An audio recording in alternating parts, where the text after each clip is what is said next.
A primeira característica que as pessoas costumam notar sobre Taxi Driver é sobre o quão hipnótico o filme consegue ser. Retratando o pesadelo que é a cidade de Nova York durante os anos 70, o diretor Martin Scorsese consegue capturar com precisão, através de luzes de neon e uma câmera onisciente, a falta de pudor e moralidade da madrugada, a epidemia de violência e solidão inerente a todo ser desse mundo. Em entrevista posterior ao lançamento, Scorsese explicou que a ideia para o filme surgiu de sua sensação de que os filmes muitas vezes se comportam como um sonho ou alucinações induzidas por drogas, que deturpam a sensibilidade e induzem a uma sensação hipnótica, a qual ele tentou replicar no filme, colocando o espectador nesse estado intermediário entre o estar acordado e dormindo. Em complemento, o roteirista Paul Schrader também citou os diários e as tentativas de assassinatos de Arthur Bremer como inspiração para a jornada de ambição destrutiva de Travis, bem como Memórias do Subsolo, do escritor russo Fyodor Dostoiévski. A tentativa da obra era capturar o herói essencial europeu e colocá-lo em um contexto americano, tornando-o mais juvenil, mas também mais realista, o fazendo tentar viver uma vida coberta por propósito e uma sociedade vaidosa e superficial.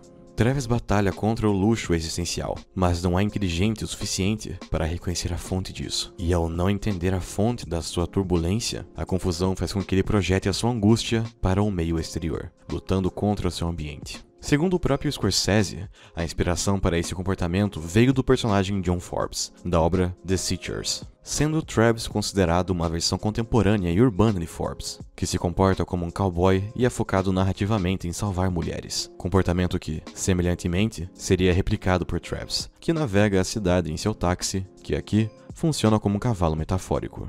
E as semelhanças não param por aí. Como Forbes, Travis é rejeitado por sua sociedade, é visto como inconsequente e um pária, e por isso não poderia se encaixar em lugar algum. No começo do filme, durante o primeiro encontro entre Travis e Betsy, ela até mesmo sugere que ele é uma contradição ambulante, o que casa com o comportamento do personagem. Ele critica o comportamento da população, mas frequenta cinemas adultos. Fala sobre manter uma boa dieta, mas toma licor no café da manhã. Diz ser um homem apolítico, mas colecionava adesivos políticos. A verdade é que Travis Bickle é um homem solitário, e como resultado, ele acabou se tornando a mistura de várias ideologias. Sua aparente obsessão pela campanha de Palantine, por exemplo, se desenvolve como resposta à sua atração por Betsy, que trabalha na campanha do candidato, e que vinha tentando impressionar, tentando engatar um namoro com ela para esquecer de seu tempo no Vietnã.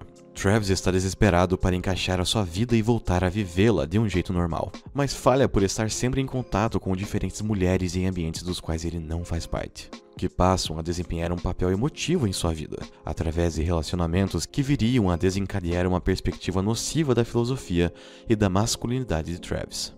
Mesmo que não aparente diretamente, grande parte da obra é sobre a relação de Travis com Betsy e Iris, e a divergência entre a perspectiva violenta / sexual delas na visão de mundo e do próprio Travis, que tenta construir uma imagem de heroísmo em cima da crença de que possuía uma visão melhor delas, por assim dizer. Na primeira vez em que Travis avista Betsy, ele a descreve como uma mulher pura, dizendo que ninguém poderia realmente tocá-la. Travis até tenta vender a ideia de que possui um estilo de vida distinto daquele que realmente vive. Tudo para impressioná-la, mas seus esforços são infrutíferos, e cada vez mais ele precisa mentir ou se desmascarar para chegar até ela. Já no caso de Iris, ele a conhece após ser jogado em seu carro. Portanto, era uma criança perdida, vulnerável e submissa. Em ambos os casos, Travis tenta construir uma imagem de heroísmo, porque compreende que ambas serviriam como marionetes de homens que não lhe davam seus devidos valores. Assim, ele se tornaria um herói, uma figura a se idolatrar no íntimo dessas mulheres.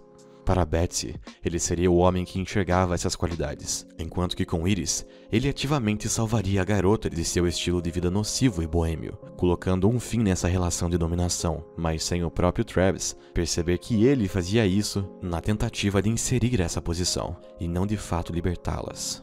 Entretanto, Travis é inadequado. Ele não sabe se portar em público, não sabe se comportar de forma natural e nem agir de forma correta. Com o tempo, ele foi desenvolvendo ódio pelos estilos de vida que o rejeitam. Como resultado, seu egoísmo reprimido e crescente rotula todos que não se alinham aos seus valores como inimigos, os quais devem ser atacados de alguma forma. Ironicamente, o próprio Travis expressa essa frustração no filme para o político Palantine, quando esse pega o seu táxi a caminho de um compromisso. Se todos os outros passageiros eram mostrados de uma perspectiva impessoal, distante e cortada da visão de Travis, Palantine ganha destaque em primeiro plano, mostrando que Travis o admira e estava dedicando toda a sua atenção ao político, direcionando seu olhar diretamente para ele, o que é expresso por esse ângulo cuidadosamente calculado. Já em contrapartida, Sport é sempre retratado com ênfase em seu físico. Ele não era um homem que merecia o respeito, na visão de Travis, mas seu físico certamente chamava a atenção do taxista, que se sentia intimidado perto dele em muitos momentos, o que o impedia de partir para uma intervenção física.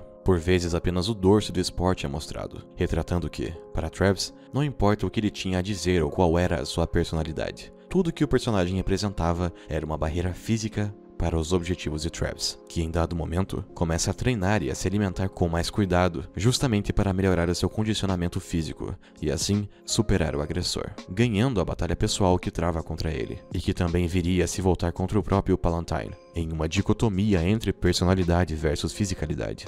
Quando essa ameaça à sua masculinidade começa a ser intensificada, o psicológico de Travis começa a ser comprometido, ao passo em que ele decide derrotar Sport e Palantine de uma vez por todas nessa batalha pseudo-ocidentalizada para dar um sentido à sua vida, assim como heróis existencialistas.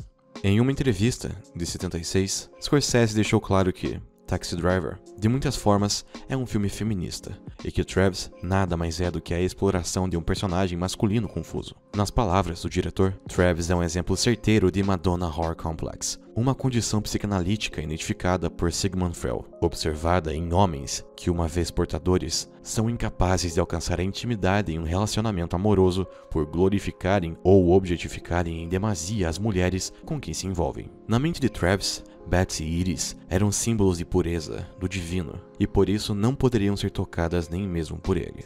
Através disso, ele tenta se convencer de que as suas ações eram motivadas por altruísmo, mas na realidade eram tentativas maiores de demonstrar sua masculinidade em relação aos agressores de sua vida. Uma vez rejeitado por Betsy, ele passa a recorrer a uma expressão psicossexual de sua violência, que ironicamente acaba sendo imortalizada pelo terceiro ato do filme, quando Travis é erroneamente interpretado como um herói pela comunidade local. No fundo, as pessoas que já foram próximas a ele sabem as suas intenções perversas e nada altruístas, mas por ter se tornado um herói acidental, ele passa a se interpretar como tal. Em sua mente, para Betsy, ele se torna uma espécie de vigilante, um herói à sua medida, falho, mas que ainda assim merece reconhecimento por suas intenções, o que explica o perdão. Já para Iris, ele é a encarnação do estereótipo do cowboy, como Forbes, o bad boy que havia surgido do nada para salvá-la e que, por conseguinte, sempre teria o seu agradecimento.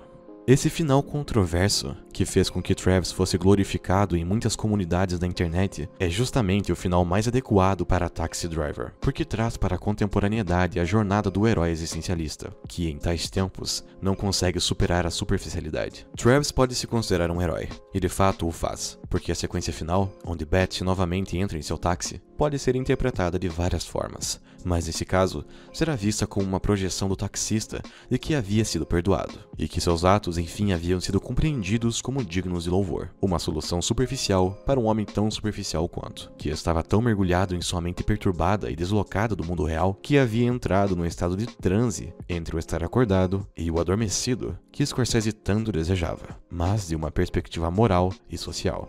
Basicamente, toda a sequência com Betsy e o futuro desse universo pode e deve ser interpretado como um produto da visão fraturada de realidade de Travis, que no momento seguinte já é retratado novamente como o maníaco que é, apenas na espreita de um próximo inimigo para que a bomba seja armada novamente. Sendo assim, é possível afirmar que Taxi Driver é, em essência, um estudo da solidão aplicada na vida de um homem. Scorsese nos engana enquanto público para nos fazer gostar de Travis e nos fazer acreditar que ele pode se tornar um homem além da imoralidade, das falhas e da superficialidade de seu tempo. Mas no fim, é perceptível que ele apenas é uma vítima da sua própria solidão, se alimentando de sua paranoia em uma armadilha perfeita para muitos de nós, que em algum momento nos pegamos concordando com ele, e agora precisamos nos obrigar a olhar para dentro e ter a certeza de que não estamos caindo nas mesmas armadilhas que ele.